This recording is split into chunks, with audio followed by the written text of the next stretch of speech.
Good morning, everyone.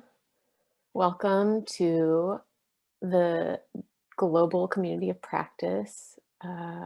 Today, I am your host. My name is Heather Drew, and I will be filling in for the irreplaceable, lovely Marlena Centeno today. Um, the very first thing I want to take care of, as you all say hello, thank you for saying hello and telling us where you're from. So great to see people from Colombo, from Jakarta, from Atlanta, Georgia, Virginia, New Jersey, Buffalo, New York. Hi, Laurie. Switzerland, Nicaragua. So many lovely friends here. It's lovely that we can all be together today. So thank you for joining us. I want to remind you all to change the chat feature at the bottom of your window to panels and attendees so that everyone can see your messages. It's automatically set to panelist only, but please change that by clicking the button and changing it to panelists and attendees. Also, I'd love to remind you that if you can grab a notebook and a pen, we will be doing an exercise in a little while where you'll need those things to write down some notes as we do an exercise together. So as I said, I'm honored to be with you all this morning. Please keep feeling free to say hello and let us know where you're joining from. If you joined us for our October webinar, you might remember our conversation about how to navigate sensitive topics in trauma healing groups. And it may be common to encounter difficult conversations as we walk closely with people who are exploring and expressing their pain and their raw wounds, especially when we as facilitators have our own wounds. Last month, we heard some wise tips from two master facilitators, Desiree Guyton and Baraka Paulette, on how to humbly approach conflict and tension in a healing group setting. We learned some practical ways to both honor and address what's happening in the room. We also discussed how, although challenging, moments of conflict in healing groups can actually be opportunities to learn. They can be chances to bear witness to a diversity of opinions and experiences, and we can be loving guides in these moments, meeting people where they are with thoughtfulness and gentleness that they deserve. So today we return to this topic due to the large number of questions that came in after last month's webinar. We're so thankful for your active engagement and the wisdom that you all shared from your own experiences. So we thought that today together we could return to this topic and do a deeper exploration of the different kinds of relationships that we all might have with conflict within ourselves and with other people. And then we'll continue to identify helpful ways to create safe spaces for dialogue, even in the midst of tension and conflict. We will never have the power to make people feel at peace or to eliminate conflict. That's not the goal. But our goal is to better understand how conflict influences our bodies, hearts, minds, and relationships, so that we can perhaps learn to be safer people who respond out of love instead of fear or impulse. So we're going to begin this morning with a little bit of an experiential exercise. Our last time together, Reverend Desiree Guyton, who is a licensed professional counselor and a master facilitator serving in Camden, New Jersey, talked about her own experiences, not just as a facilitator who needs to navigate sensitive conversations, but also as a Black woman in America who has her own stories of trauma and suffering. Desiree shared with us that one of the things that's been most helpful for her personally is to find a relaxed body. So I'd like to talk about why this might be helpful to help us navigate conflict better. In our own life experiences, and even in scripture, we see examples of how bodies are impacted by trauma. Think of the physical anguish that we hear in Psalm 55. David says, "Listen to my prayer, O God. Do not ignore my cry for help. Please listen and answer me. I am overwhelmed by my troubles. My heart pounds in my chest. The terror of death assaults me. Fear and trembling overwhelm me, and I can't stop shaking. Oh, that I had wings like a dove. Then I would fly away and rest." So in this psalm, you can feel the bodily response that David is having to trauma. His heart is pounding, he's trembling, he can't stop shaking. When we experience conflict or tension, the first place that it shows up is in our physical bodies. So if you think about this, it means that our bodies actually have been given to us as a gift that can signal to us that something might be happening. The challenging part is that oftentimes we are not even aware that something is happening in our bodies. So it's helpful to learn that these signals are happening and that they are cues to pay attention. And then we can choose how we can respond. So, as an experiential exercise, I'd love for us to try something together. And we can find what we'll do is at any point, if you have any questions, feel free to put them in the chat about this exercise, but it's pretty simple. And we're just going to learn a little bit about where conflict shows up in our bodies. So go ahead and grab your paper and your pen. And I love it if you just started by finding a comfortable seat in your chair or wherever you are. And remember that if at any point during this exercise, if you become anxious or uncomfortable, to just return to your breathing. You have a choice whether you participate in this or not, as always.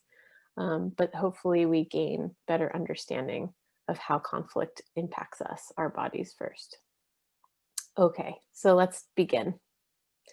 So, as you sit in your comfortable seat, I'd love for you to imagine a recent experience where you had a conflict with someone in your life.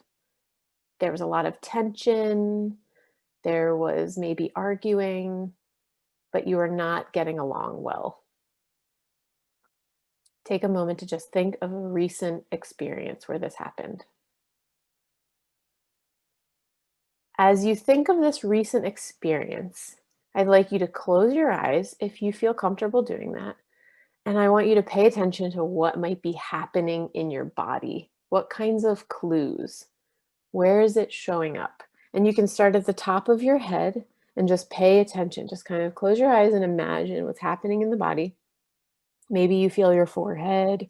Maybe you feel your lips, your tongue, and then scanning all the way down the body through your neck, shoulders, chest, your stomach, your hips, your legs, your knees, all the way down your calves, and then down your ankles and down to your toes. What do you notice? Do you notice tingling, maybe tension, maybe fluttering? Maybe there's some pain.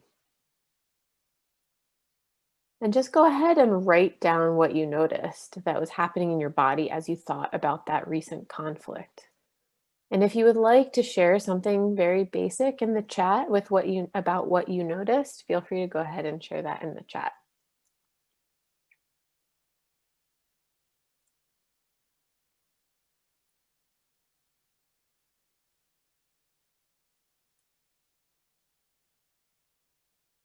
Some tension in the shoulders, holding your breath, eyes furrowed, yeah. A sinking feeling in the stomach, fatigue, pain, yeah, tight jaw. clenched hands. Great. This is amazing. That's great. Nervousness. Yeah, you see all these things, a lot of breath, a lot of tension, lots of neck pain, back pain, all of the above. Yeah. Heart beating fast. Yeah, good. Great. Puzzled look on your face. Yeah. Palpitations. Great. This is great. So you can see there's so many physical things happening, right? This is where tension shows up in the body. This is where conflict first shows up in the body. So, with that information, I'd like you to take the next step of this exercise. I want you to think about, what do those sensations in your body make you want to do? What are the impulses that come out of that? Maybe it's behaviors or attitudes that just automatically come. You don't have to try to conjure them up, they just happen. So just go ahead and write those in the chat if you like. Run away. Yeah, there's a temptation to run away, to withdraw, to pull back, right? To shut down, to cry, to swear. Yep, to raise your voice, to become busy and distract. That's really helpful. Yeah. To scream, shivering, hiding. This is great. Yeah. Not knowing how to respond, then maybe your breath slows or changes, shutting the door, making it all go away. Yeah. Escaping, of course. This is great. So you can see this connection, right? That there's a physical sensation in your body. There's a cue in your body, and then it leads to this automatic response to just go, or usually flight, like running away, or freezing, like getting stuck where you are, or just kind of shutting down, or fighting is another response. Like you want to fight the person, right? These are really important things to pay attention to, because these sensations always do lead to behaviors and attitudes that automatically happen. So, what I want you to do next is just write a couple of those things down that you want to remember in your notebook. Maybe you wrote in the chat, but if you haven't written it in your notebook, just take a second to write those things down.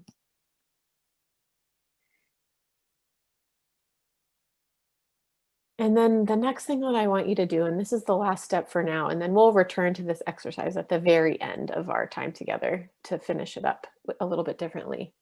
But I would like you to write down, what are some of the thoughts and emotions that come up for you? Like maybe it's, this person is terrible, or this person doesn't know what she's talking about, or maybe it's feeling afraid, or maybe it's feeling defensive. And just write those things down. Just jot those things down in your notebook. Feel free to share them in the chat if you like. Thoughts and feelings.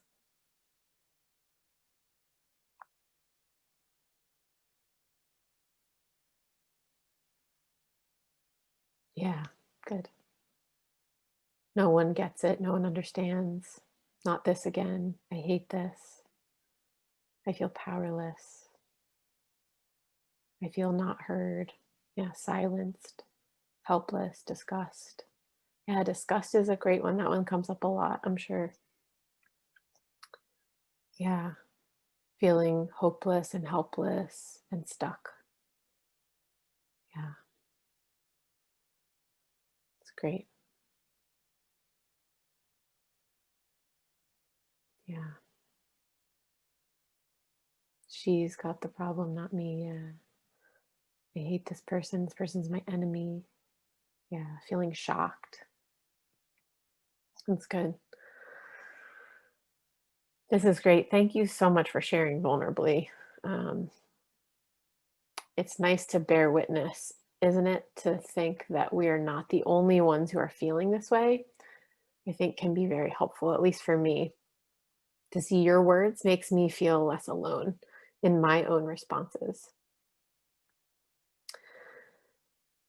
So we'll come back to this at the end again, because there's one more step that I'd like us to take with this exercise. But first, we're going to transition a little bit. Thank you again for all the things that you wrote in the chat. It's a gift to read those things and for all of you to share those things with us. So we're going to transition to a time where we're going to take the questions that many of you asked after the last webcast, and we're going to return to those questions. And just as a friendly reminder, as you can see in the chat, to turn your chat to panelists and attendees. So it's not just, so everyone can read your chats. And as you ask questions, that will be important. So I'm going to introduce to you, we're going to hear from dear friends of the Trauma Healing Institute, our dear friend Phil Monroe, who's been here many, many times, and Rebecca Taguma. I'll introduce them one by one here. Many of you know Phil already, if you've joined our webinars before. Phil he directs the Trauma Healing Institute at American Bible Society. Phil is trained as a psychologist, and he chaired the Graduate School of Counseling at Missio Seminary for 18 years before joining the ABS team.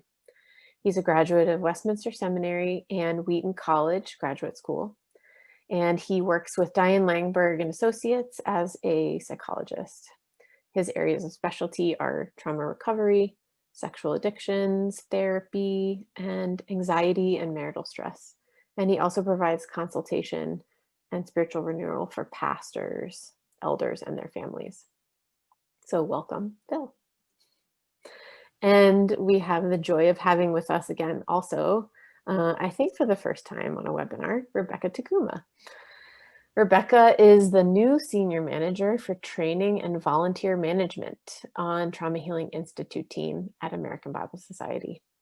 She has been a Trauma Healing Portfolio Manager at ABS for the last 3.5 years. She's helped both US and international partners grow vibrant trauma healing ministries. I'm sure to many of you, she is no stranger.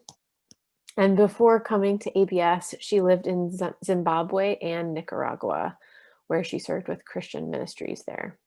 Rebecca is married to an apprentice facilitator in teens and classic, and she has 2 school-age girls, and they currently live in central Pennsylvania. Welcome, Rebecca. I'm going to hand it over to you, Phil. Yeah, thank you, Heather, for taking us through that experience, because when we are talking about how can we respond to conflict and difficult conversations that come up in ministry, your point is we are already responding before we actually start thinking about what we're going to say and do. And our bodies are already part of the process. So the more we are aware of what's happening, the more likely we can slow down our breathing and have maybe a better response to it in the moment. So this next section that I think we want to talk about, the 3 of us here, and we'd like the audience to weigh in on this, is first, how do we deal with it in the moment when it happens and we weren't prepared for it? And then when we have time, how do we bring people together who have been having ongoing conflict? So those are the 2 steps that we want to cover. But for this first one, Rebecca, you know what it's like. You're leading a group, a healing group, an equipping, you're with people, and somebody says something and the breath goes out of the room. Because we all know somebody just said something that's hurt somebody deeply. Maybe it's hurt us, or maybe we're just afraid it's hurt other people in the room. I'd love for you to be thinking about these 2 things. How do we honor what just took place, the person who spoke, and how do we address it? So I'm curious for you, as you're thinking about this, in that honor side, when somebody says something that you feel like is almost dishonorable, and you want to either pretend it didn't happen or shut it down really quickly, what are some practical things that you do for yourself when you're taking that first breath and you're trying to figure out, how do I connect warmly with this person, even while I'm going to have to deal with it? So the honor side of it. Yeah, I really appreciated the way Heather started this time together, because for me, those physical reactions are a way I instantly call attention to how I'm feeling in the moment, which helps me figure out how I'm going to respond in the moment. And I have kids, I have a very strong mama bear instinct. And so when someone hurts people in the room, my gut is to just want to smash it, like put that person in their place. How dare you hurt other people in the room, which is exactly the opposite of what should happen in these kinds of situations, in a training particularly, and in a healing group. And so for me, that's a trigger that when I feel, for me, it's the heat rising in my face and I get a little trembly. That's my signal that I need to ask myself, why do I feel that way? And then I try to turn it the other direction. Why? And ask myself quickly, why is this person saying this thing? Why is this person asking this thing? I think it's really easy to quickly see someone as an enemy. And when they say something offensive, to immediately villainize them. And instead, it's an opportunity for a sort of teaching moment.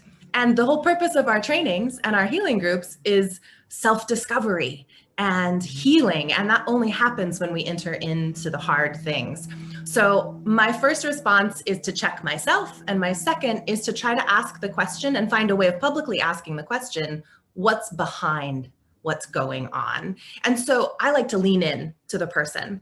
And I don't always do this very well, but I was at a training once and I was with another facilitator who was masterful at leaning in, literally getting closer to the person who had offended people. Because people tend to scooch back when someone says something offensive. And this facilitator was so beautiful. She would literally move closer and ask, tell me more, or what's going on here? Do you notice anything in the room that's happening right now?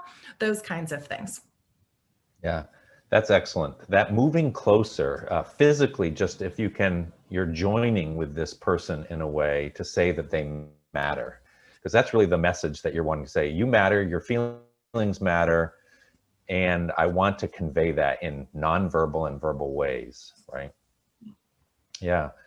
You've experienced a lot of ministry cross-culturally. So do you have any experiences of places where you've been able to do that when, in fact, either it wasn't your culture and you're trying to figure out what's happening in the room?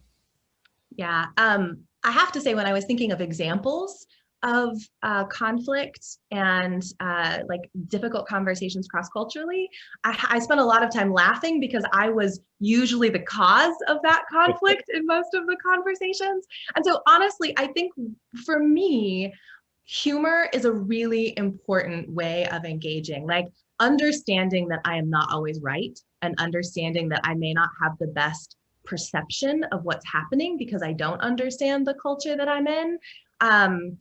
I think anyone who has been in a relationship with another person understands that other people are different than us, than you. And there's always a bit of cross-culture that you bring to any conversation. Sometimes it's a little bit more obvious than others because you're in a different place with people who don't look like you, but they're always working with someone who is not you and doesn't see the world as you do. And so to come with a sense of curiosity and a sense of humor, I think is really, really critical. I have a middle schooler and she and I have talked a lot about shame and feeling uncomfortable around other people, which is sort of the definition of being in middle school. And she and I talked a lot about laugh first. If you're the person to laugh first at yourself when you do something silly or wrong or embarrassing, it takes the wind out of the sail. So to come with a sense of humor and curiosity, but to be careful because you also don't want to offend people. So I think that's the first thing. And then the second thing is to really listen and pay attention. A sense of awareness is really critical, and to know that other people in the room know more than you do. And so to try to defer to the experts in the room, those who belong to the culture, those who can be your cultural guides. I think that is another really critical thing. In the previous session, people had asked about some of the other things that go along that with mixed gender or mixed culture. I've led a couple of trainings with mixed ethnic groups as well as, and I found that Cultural differences were a part of it, but they were actually an opportunity for conversation and deeper awareness for each person in the room. So in the section in our lessons where it says, what does the Bible say about this and what does my culture say about it? These were the richest conversations. And rather than shying away from it, again, leaning into it and like helping to draw out the differences, because there's truth in that. You know, scripture is good for all people. It is always active and alive and relevant. I find what's more difficult for me is often power dynamics in a room. I had a training once where in Africa where there were a lot of pastors, male pastors in the room, as well as women. And so there was a status difference as well as even socioeconomic difference. And that was a little harder to overcome. I found that that was much trickier to deal with, and I'm not sure that I did it very well, to be honest. Yeah, that's really helpful. You know, one of the things that's being said here, Heather, is that, you know, we all want to know, what do I say? What do I do the moment this comes up? And, you know, what Rebecca has really drawn out is it's more like, how do I embody a curiosity, an openness, an honor to the culture? So, you know, Rebecca's talking about how do I bring up like, hey, I think something's happening here culturally. Can we talk about that? What does our culture say?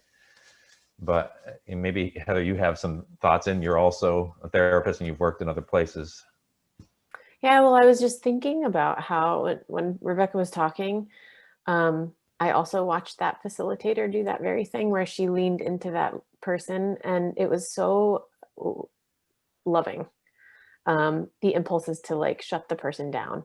But I think that reality, if we're thinking about honor and address, you can't, I think that it would not serve the group if you only honor what's happening and then you don't address it, because then the conflict will keep happening, and that's not honoring anyone actually.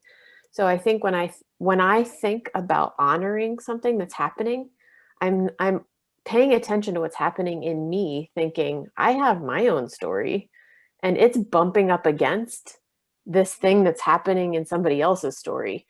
If I just see it as that instead of seeing it as a personal problem, like a personal offense, like this person's not trying to offend me most of the time. It's just their stuff is bumping up against my stuff.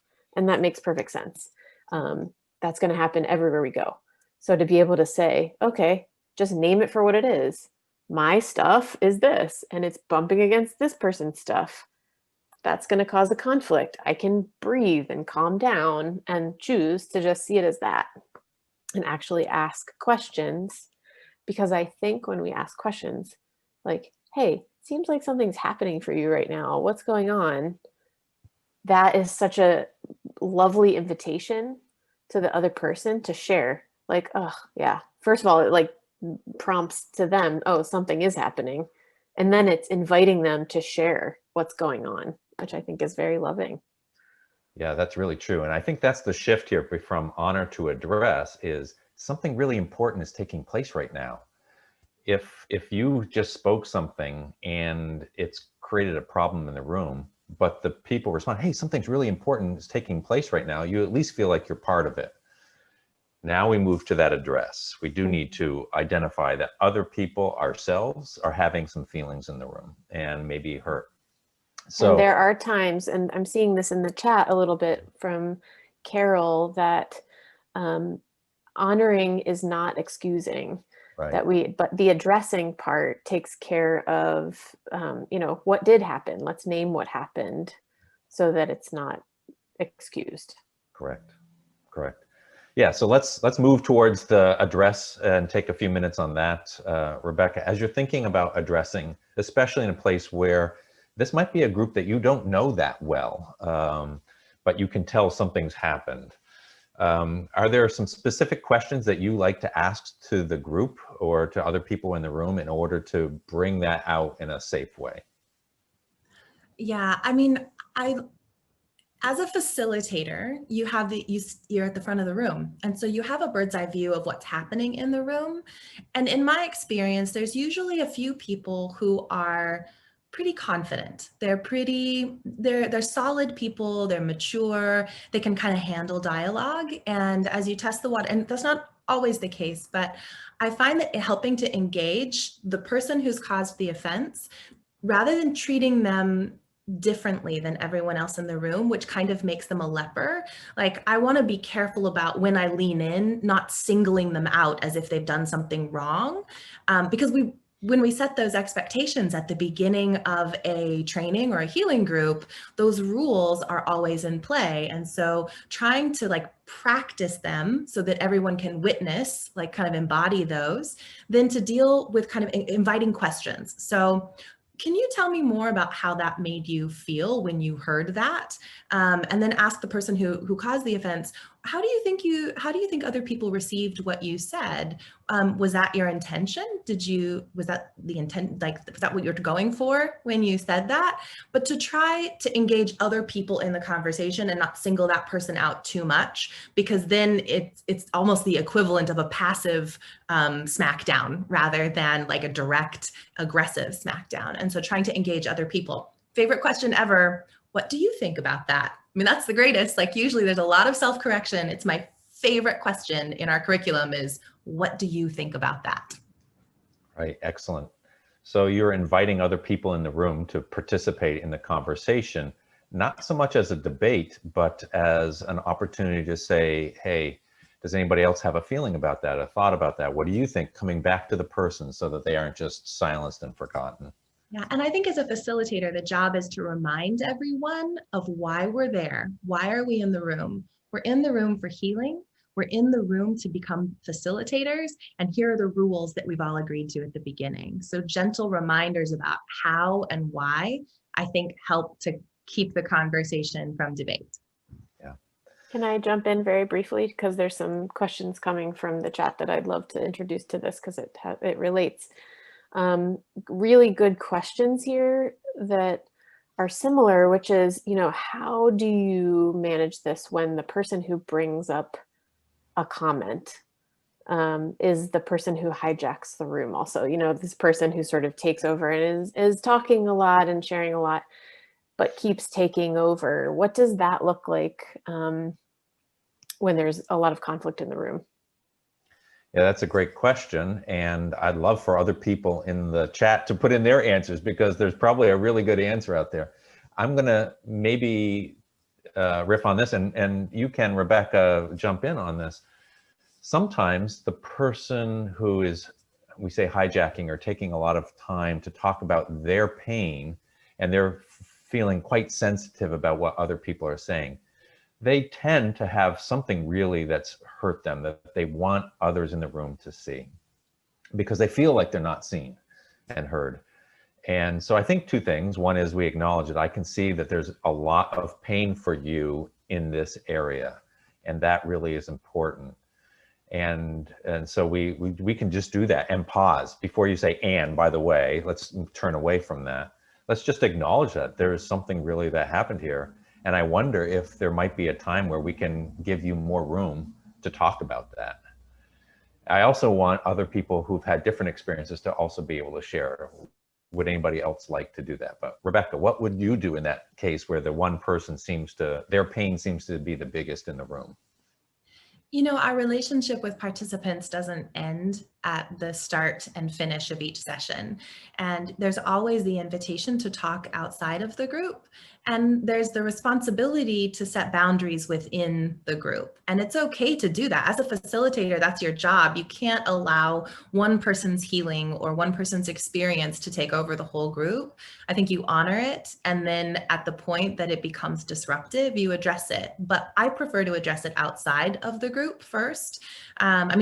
You do the public stuff, remind people about the rules, that kind of thing. But I prefer at the break to have a conversation with someone to say, I think that I value what you're saying. I think it's great starting good discussions, but it's also taking away from what we're trying to achieve here. Remember, this is what we're trying to do. And here's the time we have. I'm happy to speak with you afterward. Or one thing that I experienced once with a very difficult healing group participant, then this wasn't a training situation. I think in a training situation, a facilitator has more sort of leeway. If it gets really bad, you could ask someone to not participate and not attend if you've tried to address it multiple times. I mean, that would be the last resort. But in a healing group, that's a little bit more difficult. And I had an extremely difficult participant in a healing group once. And the saving grace for me was my co-facilitator. Because if I was having a difficult conversation with this person, my co-facilitator could handle the rest of the group. So it didn't take away from the flow of the conversation or hijack the whole conversation. Also, we took turns in dealing with this person so that when my emotions became high in dealing with the person, we would take turns and did it in as gentle a way as possible. But I really think you need to engage your co-leaders because they're helpful in that. Excellent. Excellent. Wow. Good stuff. Notice that we aren't going to be able to have prepped all of the great lines that we want to say that will solve the problem and make everybody happy and at peace. That's actually not our goal. Our goal is to invite self-discovery, as you said, Rebecca. I think that was really good, and an opportunity for people to be aware of their impact on others and our own impact, which means that we have to acknowledge this, because we may say something and see somebody respond, and then we have to, in the moment, stop and say, hey, I think something just happened here. Can we talk about it? Because I don't want to miss it. We might be pressed for time and think, oh, I've got to get to the next section. I've got to end this conversation. But if it happens, it's better to actually take that pause and say, I think something's happening. Can we talk about it in a way, but remember our group rules, right? So this is how we're going to respond in the moment. If it's okay, I think it's probably good for us to shift to that. Now we've had enough conflict that we need, and we've seen enough conflict between two people, and we want to take the opportunity to bring them together separately, privately, in a way to encourage some sort of reconciliation or resolution of the conflict, to acknowledge it. And this means we've had a little bit of time to think about it. And so I'm going to give a couple of quick points, but then Heather and Rebecca, I'd like for you to weigh in, and those of you on the chat to weigh in as well. What do you do in order to bring yourself to that meeting time to have the best opportunity for success? So the first thing I'm going to do is say, the first thing obviously is you're going to do a lot of praying, but let's be specific. What are we actually praying for? I suppose you could pray that miraculously the conflict would just disappear. That's not a bad prayer. But I think the first prayer should be for yourself. Lord, help me to be an instrument of peace. And that means paying attention to what Heather has just talked to us about, knowing what's going on in my body, knowing how I'm reacting. No, I'm not just an observer on the sidelines. I have feelings and thoughts. Pray that I would have warmth and honor and curiosity and abounding love towards these people, because I might not be feeling it all that much. I might be pretty irritated, like, get away from us. Why do you keep creating this problem? So pray for those things. Obviously, pray for receptive hearts in the people when you're bringing them together. Then as you are getting ready to come together, before you come together, I think it's best to actually meet with each person or group and say, tell me, what is your biggest concern? What are you feeling? So that's where we do the active listening. You can use your 3 questions. You can do a variety of things, but add to those questions, what would you hope a good outcome would be? You want them to start thinking not just about, I'm angry and hurt, but is there a resolution that I would find acceptable and meaningful? So moving into that, what outcome would you like to see? What do you need to bring to this conversation to prepare yourself for that outcome? So are there things, maybe I need to repent of some things or apologize. Maybe there are some things I need to be able to request. Would you please not do this thing anymore that hurts me? So it's a apologize request. And you can meet with both parties. And by the way, in this moment, you're evaluating, are they ready to come together? You might decide this is not the time. And if there's, abuse taking place in this, let's not be naive and think that we can just bring 2 people together and it all turn out well. Again, our goal is not to force something. It's to give people the opportunity to come together. you can, as you meet together, you move into that meeting and you decide that you're probably going to want to start out with common ground, your ground rules, just like, hey, are there some things that we want to do? If you have a concern, let's bring up the concern without being a critical person. So we often differentiate between complaint and criticism. A complaint is, when you say these things to me, it hurts me. A criticism is, you are a jerk. You are a bad person. You are always doing something like this. So those are the kinds of things. So we set those ground rules and we look for the common ground, and we help set the tone for what is success. It might not be that we all agree, but that we have heard each other. We speak respectfully. We recognize what the other person is saying and we try to reflect it back to them. And of course, we look for, is there a common goal that we can achieve, right? And so that's really sort of how we might do it. That's a quick overview. But Rebecca and Heather, what are some of the things that you particularly look to when you're trying to plan and prepare and bring people together who've had conflict? I'll stick with you, Rebecca, first. I shouldn't ask two people at once to speak. Rebecca. I think preparation is really important because I have lived cross-culturally for most of my adult life. I tend to like context and research before I go into a conversation. And so I want to have conversations with both people ahead of time. I have made big mistakes in the past by having a conversation with someone and not listening to the other party as well and reacting to the initial conversation. And that has really, I've learned really the hard way about that. And so I think that research piece and really listening to what's happening with the person, and then other people who are involved, you're going to hear other stuff happening a lot of times, particularly in a group context. So really paying attention to what the dynamics are, especially if you're an outsider. If you're coming in to do a training or you're coming in to lead a healing group and you don't know the people in the room, it's really, really important to not assume that you know what's right and that you know what's happening. So I like to do research beforehand and come in with a sense of humility and openness. I also think in the conversation itself, because we're talking about healing the wounds of trauma, we are talking about trauma healing. I really like to ground us to the ministry, to the program, to the curriculum. It is full of really beautiful ways of engaging other people.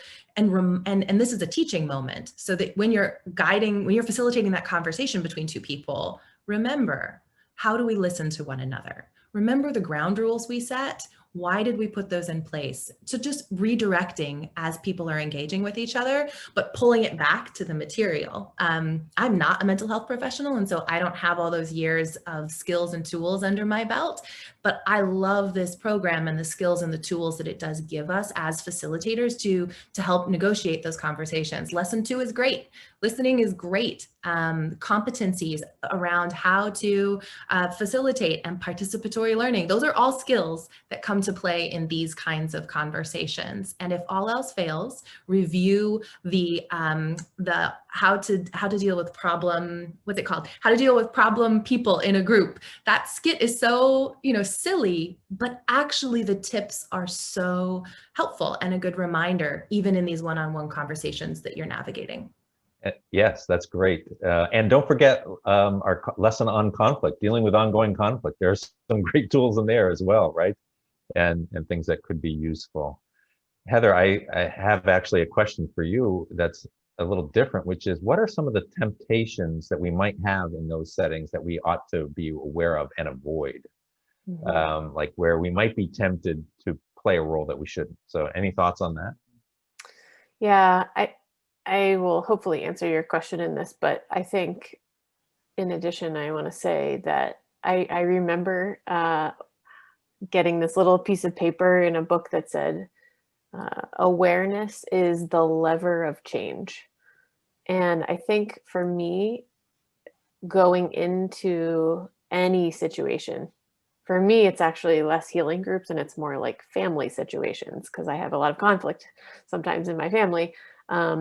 But especially coming up to holidays, that's a concern for a lot of people. And I think it's a good place to practice, because you think about how knowing these things about yourself is very important, because it is the place where you can make changes. There are a lot of things you cannot change, but you can be aware, and that can be the place where change starts.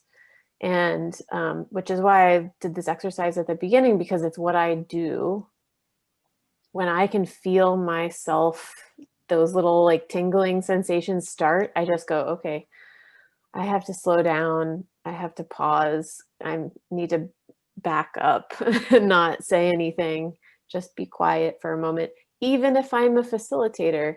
And I've seen people do this really well, where they say to the whole group, like Rebecca said, and I've heard many facilitators do this, where they say, does anyone else have a different opinion? Because what that does is it actually points out that someone may be hurt, and it may raise awareness in the participant that is promoting conflict.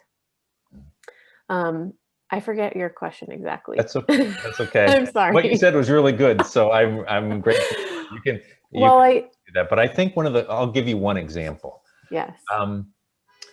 As a facilitator, we can sometimes think our job is to orchestrate an outcome. And so therefore we start trying to be the emissary, going back and explaining the other person to them, well, this is what they really meant, and this is what they really meant. And, you know, we're actually almost like treating them as puppets and trying to do that. And that probably doesn't end well or get to the goal. But can you think of other tempting things that you might do that we probably should just hold off on? Yeah, I think that's a really good point. I think all of us are very practiced at and tempted to make assumptions, that we don't check out our assumptions. So even sometimes I think honoring and addressing starts with us in a lot of ways, because you're honoring, okay, I have experiences, but I need to address the assumptions that are in there, because I think my past has told me that this person, when they say this, means this exact thing. I think asking questions is the very best way of downgrading conflict. It's deciding to be open to the other person, because I think that's the greatest temptation, is to just decide what's happening, act on it, shut it down, and decide you know exactly what that person meant. I often mishear people, often, and I need to practice more. Can you help me understand what you mean by that? I know what I think when you say that, but tell me what you mean by that word, or tell me what you mean by that phrase. And I think having that kind of question promotes relationship and connection in a way that's healing. Even if the conflict doesn't go away, at least there's healing in asking the question. That's helpful. There is one question from the chat that I would love to bring up, because I think I've seen this around the world quite a few times. There's this question of when there's someone in the group who is a priest or an elder or someone in a higher level of authority in the healing group, how might somebody who's a facilitator of sort of a different, hierarchy, I guess you could say, especially in hierarchical societies and cultures, how might someone deal with that? That's in the chat. And so I thought I wanted to bring that to this group here. Well, thank you for that question. It is a challenge when we are trying to balance the honor that is due someone because of their position. Maybe they are a priest, a pastor, a key figure in the community. And we do want to honor them and acknowledge who they are, and yet also make that room and that space a good place for the other people as well. And there aren't any easy answers. I'll just acknowledge that, because everybody else probably knows that person's space too and their power, and they may not be willing to speak up. And so it can be helpful to acknowledge what they're saying and say, there are some other experiences. I wonder how you might speak to this kind of pain that a person in the room might be having. So I'm not outing anybody here, but I know that there are some other people who sometimes feel this way. how do you bring your compassion or your concern? And I might be encouraging them with words like that. And then later, I'm probably going to try to have an explaining conversation with them. I brought this up because sometimes people have this experience. I don't know what you do with that, but still honoring their place, recognizing their value in that. So that's one thing. And again, there's lots of prayer, lots of mistakes, and lots of having to go back and apologize and start over. So I know we have to wind our way up and come back to your illustration that you want to bring us back to an activity, Heather. But if I can just say this, if you remember nothing else, remember the warmth and the curiosity. And when you are inviting people into conflict resolution and understanding themselves differently, you know, invite them, what are their hopes and dreams for how this might go in the future and how they might stay connected. It doesn't mean that they'll accept your invitation, but that's our goal, I think, is to inviting to them something bigger than themselves and where they feel as an integral part to it. Mm-hmm. Yes, thank you. Rebecca, I'm sorry that we didn't get to hear your answer because I know you're full of wisdom, but I am so thankful that you joined us. Rebecca, you're a facilitator that I have watched use amazing wisdom. I have learned a lot from you in the times that I've facilitated with you. So that just goes to show hierarchy, whatever that is. I have a very different relationship with that. I am a master facilitator and you were a training facilitator when we worked together, and I learned way more from you than I could ever learn from a master facilitator. So I think that's an important reminder that when we go into these groups, everyone is level, everyone is equal. And it's a really helpful reminder to say, you are human, I am human, you have experiences that I need to learn from. And it's a gift when we can learn from each other. So thank you. I am going to butt in for a second and say something because I think it's really important. And that is that we're always like grounding ourselves that we're made in the image of God, that all of us in the room are part of the body of Christ and we're all made in the image of God. That idea of honoring is just the most important thing in the whole world. And status is always secondary to the truth of who God has made us to be.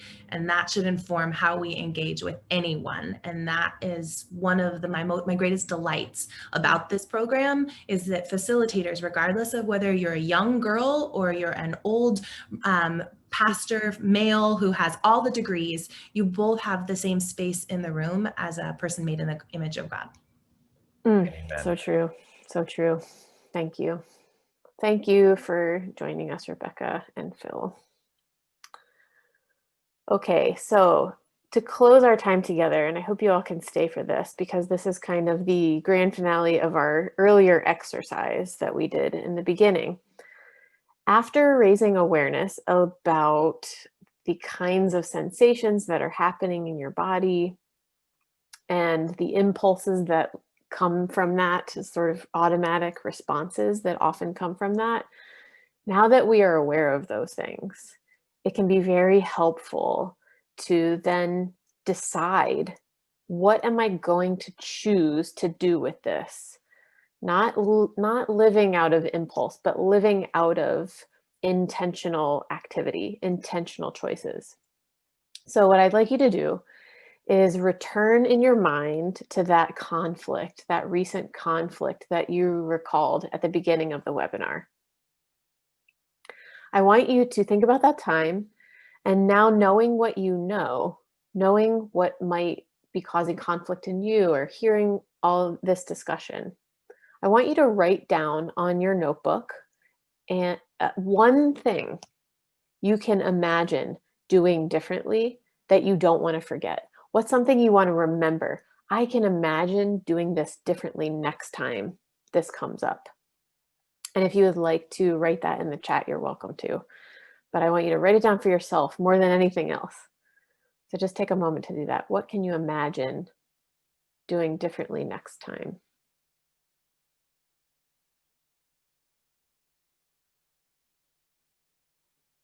I'm seeing some great things in the chat. Asking for a break. Taking a breath. being curious. Yeah. Pausing, praying, leaning into the person. Yeah. Remembering to be aware of what's happening in yourself. Yeah. I see lots of smile. That's a great idea. Smiling, warming your eyes, sort of looking at the person with warmer eyes. That's great. Taking some space and then returning to it later. That's great. Yeah. Good. That's great. Wonderful. Take time to listen and ask questions instead of reacting. This is great. Wonderful. Well, don't minimize the importance of your power. One of the things that we talked about in last month's webinar is that your strength actually comes from being able to be present and not respond, react angrily to conflict. So that's the power that we do have. We don't have the power to change the other person, to create peace where there isn't. And erasing conflict is not always necessary or even possible. But what we can do is bring peace, and we can take breaks, and we can be aware of these things. I would love to give you a couple of action items here for things to do next. So this is something we would love to invite you to practice regularly. This is the practice just written up, recognizing what's happening in your body. Pay attention to your thoughts and feelings and impulses, and then choose how would you like to respond.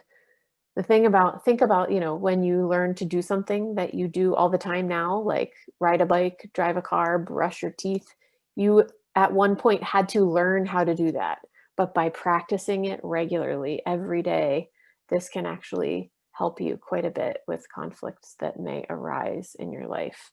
And it will make you a more loving facilitator, but more importantly, a more loving person who doesn't respond out of fear or anger, but out of love and curiosity. Another set of reminders for you is that we would love it if you took the post-webinar survey. We ask this because we really love to hear your feedback so that we keep giving you things that are helpful to you, not just things that we think might need to be talked about. So please do take that post-webinar survey when you leave the webinar. And also feel free to register for upcoming trauma healing trainings or healing groups by visiting our webpage, our events page at traumahealinginstitute.org/events. You can see all the upcoming events that are online at the moment. Most of them are online. So those are easy to attend right now. And then finally, feel free to follow us on our social media outlets, Facebook, Instagram, and we have a YouTube page where you can find all different kinds of videos and things that may assist you in your trauma healing ministry, but also encourage you as well.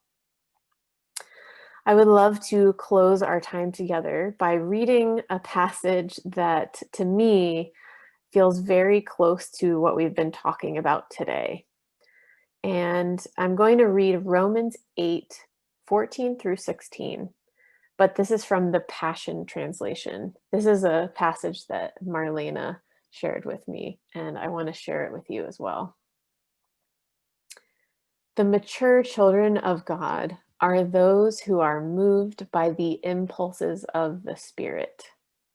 You did not receive a spirit of religious duty, leading you back into fear of never being good enough. You have received the spirit of full acceptance, enfolding you into the family of God. You will never be orphaned. He will rise up within you. Our spirits join him in saying the words of tender affection, beloved Father. For the Holy Spirit makes God's fatherhood real to us as he whispers into our innermost being, You are God's beloved child. If we can remember this, I think a lot of conflict can actually be avoided. So let's remember that spirit that we are given as a gift, that we are beloved children, that we are beloved first and foremost, and that fear can actually be made much smaller because of that love that we have. I'm going to pray for you all, and then I will say farewell for now. God, we are thankful that you have told us that we're children, not just told us, but shown us in every way possible. And we're thankful. Help us to remember that love, because we can operate out of strength when we remember your love instead of fear. So thank you for this spirit that you've given us so that we don't have to do it alone. Will you please bless these people, give them strength and love and peace, and give them songs of gladness where there was mourning and suffering. It's in Jesus' name we pray. Amen. Thank you all for joining us, and we look forward to seeing you again next time. Have a great day.